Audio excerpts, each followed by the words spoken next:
Yesterday, Thursday, July the 28th, American fought American in the streets of Washington, the capital of the United States. 4 died. Many were injured, including women and children. The several thousand ex-servicemen out of work and broke have become known as the Bonus Army. They want the government to give them their army bonus payments now in 1932, instead of 1945 when they're finally due. Many have camped on the outskirts of Washington since last May, some with their families. Yesterday, they came face to face with the regular army. They expected sympathy from the troops. They were in for a nasty shock.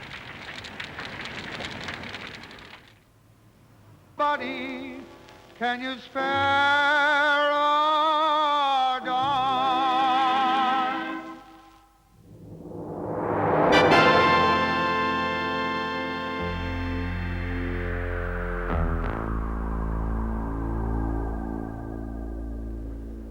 They told us, "We were the men who fought in the Great War to keep this country free and make the world safe for democracy. We built this country. Now we've lost our jobs, homes, everything. We come to ask President Hoover to pay our bonus now instead of in 1945. On Wednesday, the police stopped us marching to the White House. Then yesterday, about lunchtime it was, the troops arrived. Tanks. Cavalry. The lot. The troops were directed by the Chief of Staff himself, General Douglas MacArthur, and his aides, General George Patton and Major Dwight Eisenhower. This is the newsreel account. After driving the so-called bonus army of ex-servicemen off the streets of Washington, the federal troops evict the rioters with gas bombs and set fire to their temporary camp.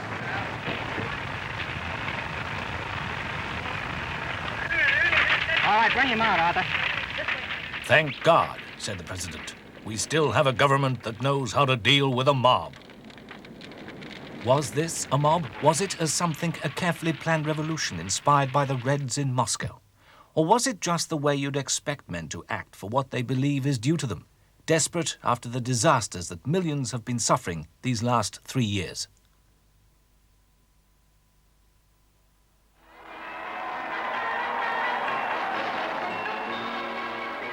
Only 4 years ago, the president said the American worker was earning 3 times as much as a worker in Europe.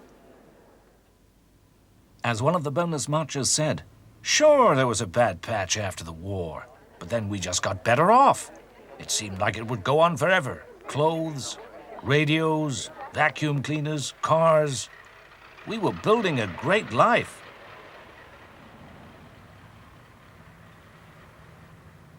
And now, this. It's like in the war, when you realized life was not the way you'd thought it. The current hit song says it all. Once in khaki suits, why gee, we look swell, full of that Yankee doodly down. 500,000 boots went slogging through hell, and I was a kid with a drum. Say, don't you remember, they called me Al. Why, it was Al all the time. Why don't you remember, I'm your pal, buddy. Can you spare a dime? What's gone wrong? After all, since the 1860s, the American economy has grown fast. There were huge energy resources like coal, oil, and electricity to give power to industry. There have been plenty of workers to do the jobs.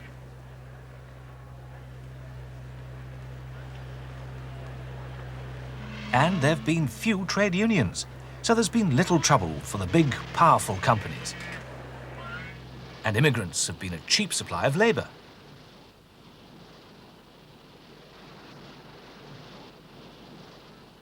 And there's always been the American belief that anyone can be a millionaire if he works hard. All this helped America grow rich. By 1914 and the start of the Great War, America had already overtaken the European industrial giants and was a world power.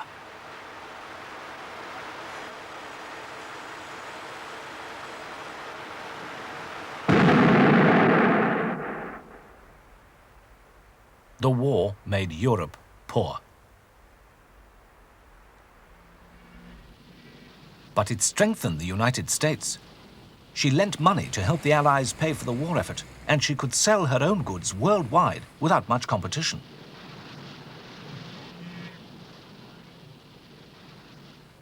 There was an unsettled time after the war, and then America's industrial machine got into gear, and 7 years of great wealth began early in 1923.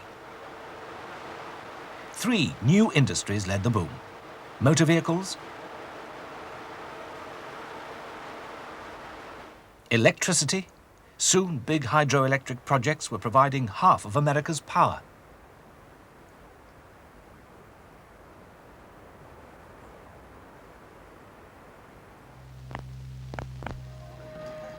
And there was the chemical industry.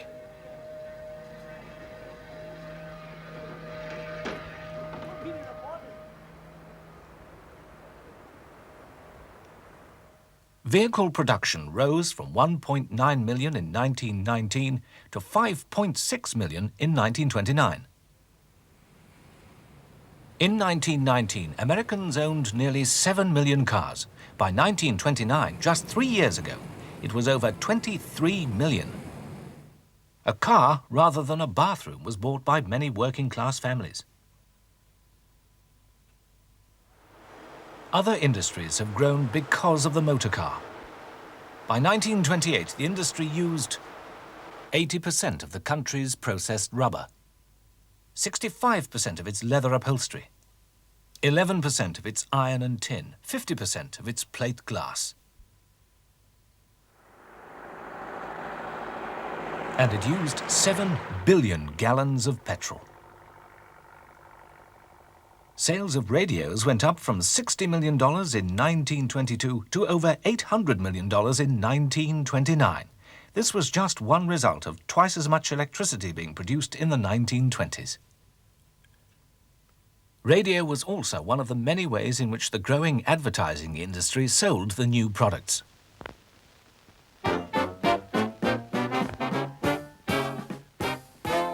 Americans had become a gadget-conscious nation, filling their homes with consumer goods.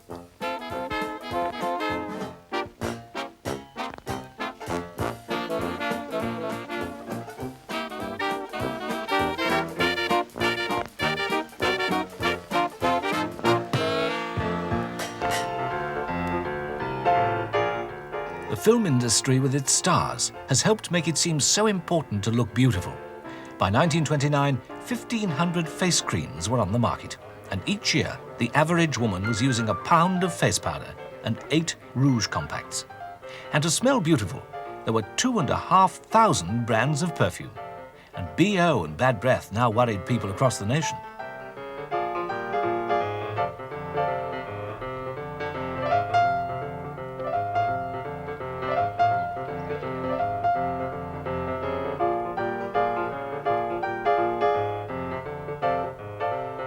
As well as movie film, the chemical industry was also providing plastics like Bakelite and rayon. In all this, the Republican government of the day seemed to play only a small part. They encouraged the view that the business of America is business, and that the businessman knows his business best. But to help industry, they did raise all import duties by the Fordney-McCumber tariff in 1922, and Americans were encouraged to buy homemade goods and food.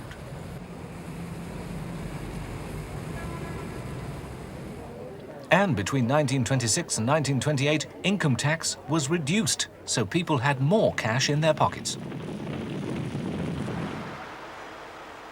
As a former car worker told us, wages were rising, of course. And we could afford more, especially with easy payments, high purchase. We used to come home from the movies every week with new ideas for clothes, food, and things for the house. Everyone was the same. Hoover said it all in 1928. We in America today are nearer to the financial triumph over poverty than ever before. The poor man is vanishing from among us. So why has everything gone wrong? Was it right that everyone should have believed so completely in the American economy and how well it was doing? Were there weaknesses people just didn't see? Could anything have been done to prevent the crash 3 years ago?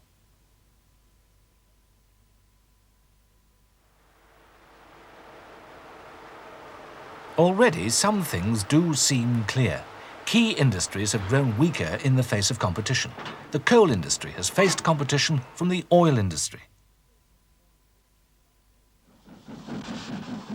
Railways have been threatened by the motor car.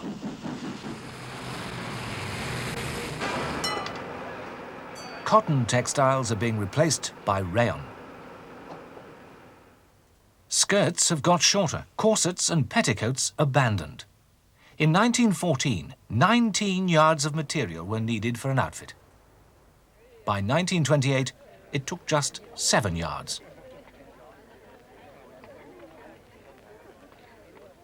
And the farmers haven't shared in the good times, as this bitter socialist cartoon shows.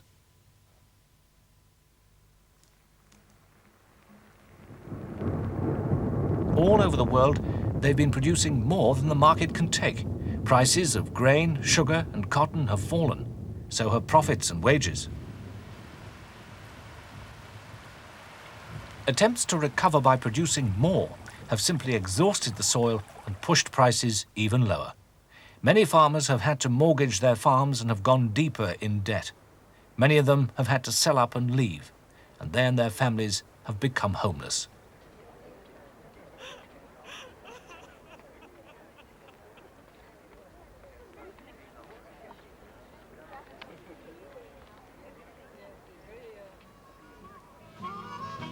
The black population has also remained poor. Throughout America, the Negro has the worst wages, the worst jobs, and the worst housing. Honey, till I make a little money. Oh, take it easy. Honey, till I make a little money. I'm trying hard. Yes, yes, yes, in every way. Some may say all this is a failure of the capitalist system and that it's just what Karl Marx said would happen. Industry has been producing too much, far more than people could buy. Wages have increased, but not as fast as company profits. Sales have been kept high by higher purchase. Some may blame the government for failing to control big business and the banks. Others, like John Maynard Keynes, the British economist, and Franklin Roosevelt, the New Democrat leader, believe government aid would help. Pump priming, they call it.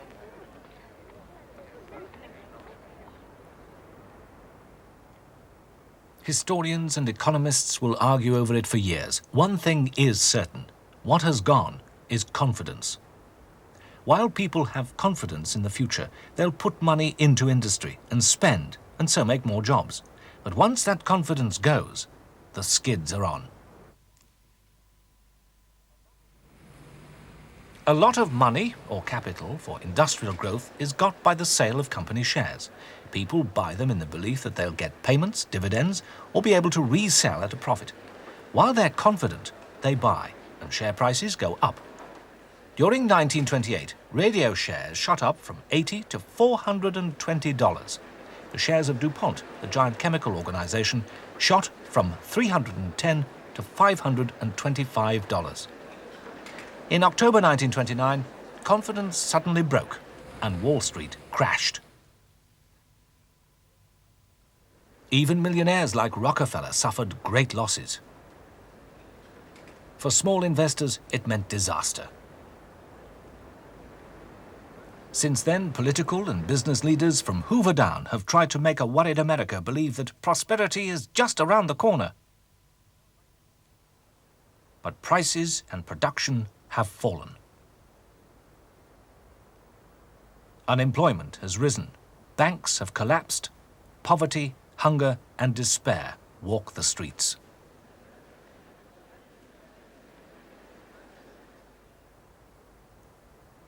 But why does all this matter to the rest of the world?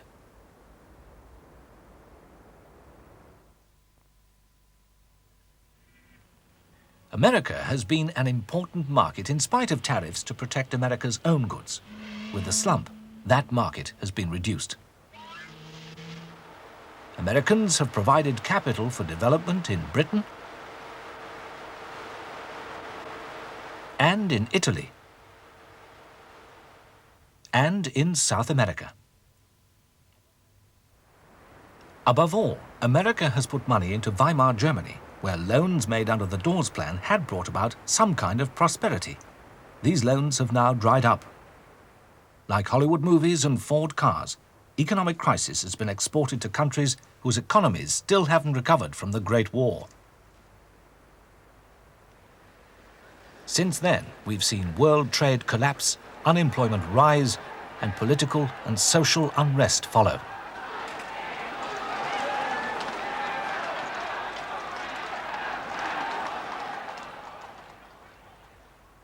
Last year, Japanese politicians were unable to control their army in Manchuria, where they've seized that territory from China.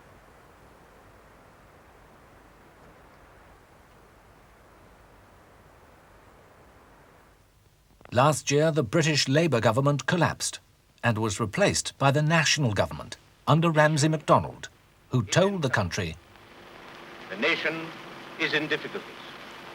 Not permanent trouble and not permanent difficulties. Temporary, purely temporary."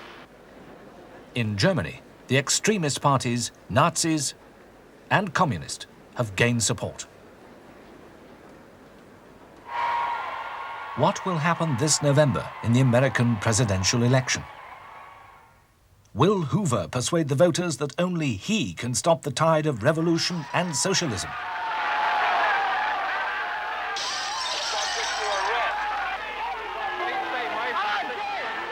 Was this what yesterday's events were meant to prove?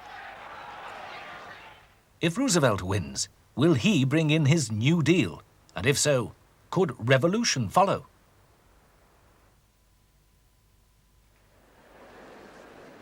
Let a bonus marcher have the last word. Okay, people speculated. They spent money like crazy, but the system encouraged it.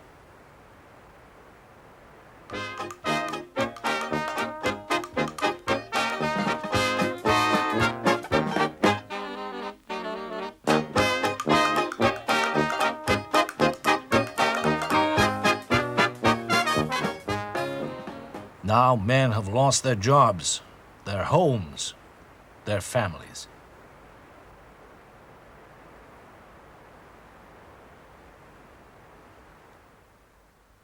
They've lost belief in themselves. They'll support anyone who'll get them out of this mess.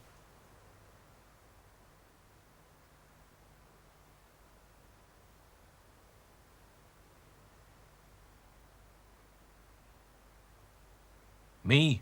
I blame Hoover. He's done nothing. He just doesn't care.